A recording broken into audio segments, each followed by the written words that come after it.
एक गांव में एक बुजुर्ग आदमी की मौत हो जाती है।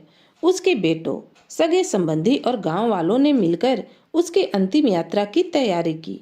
उसकी अर्थी तैयार की गई और उसे शमशान की ओर लेकर जाने लगे। अभी वो कुछ ही दूर पहुंचे थे कि वहां पर दूसरे गांव से एक आदमी आया।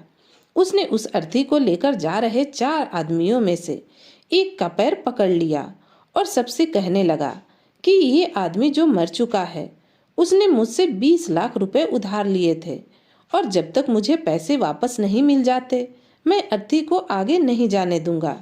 मृत व्यक्ति के बेटों ने उस आदमी से कहा कि पिताजी ने कभी इस कर्जे के बारे में हमसे जिक्र नहीं किया, इसलिए हम तो यह कर्जा नहीं देने वाले।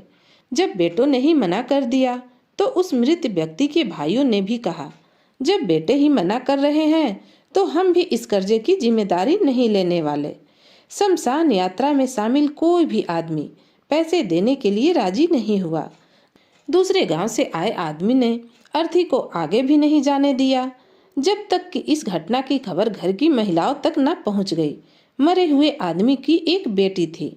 जब उस तक यह खबर पहुंची तो उसने एक पल भी न सोचते हुए अपने सारे जेवरात और कीमती वस्तुएं लेकर वहां पहुंच गई और उस आदमी को वह सारी चीजें देते हुए बोली, आप इन चीजों को बेचकर पैसे ले लीजिए। अगर कुछ कम पड़े तो वह भी मैं आपको धीरे धीरे लौटा दूंगी, लेकिन मेरे पिताजी की यात्रा को मत रोकिए। इस घटना को देखकर सारे गांव वाले दंग थे। तभी वह आदमी जो कर्जे की मांग कर रहा था, वह बोला, दरअसल मुझे 20 लाख रुपए लेने नहीं थे, बल्कि मैंने इस आदमी से कभी लिए थे, जो आज मैं लौटाने आया था। लेकिन मुझे पता नहीं था कि इनका असली हकदार कौन है, इसलिए मैंने यह सारा नाटक रचाया। मैं जान चुका हूँ कि मरे हुए आदमी का सच्चा हितैषी न उसके बेटे हैं न उसका भाई, बल्कि उसकी बेटी है। इसलिए यह सारे पैसे मैं उसके हवाले करता हूँ और अपने कर्जे से मुक्त होता हूँ।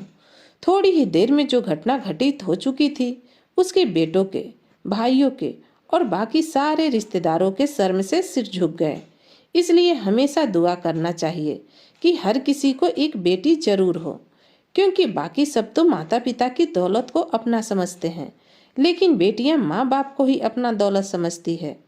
तो दोस्तों, आपको यह कहानी कैसी लगी कमेंट कर जरूर बताइएगा, और अगर आप मेरे चैनल पर नए हैं तो चैनल को सब्सक्राइब भी कीजिएगा, जिससे आपको नई कहानियाँ सुनने को मिले।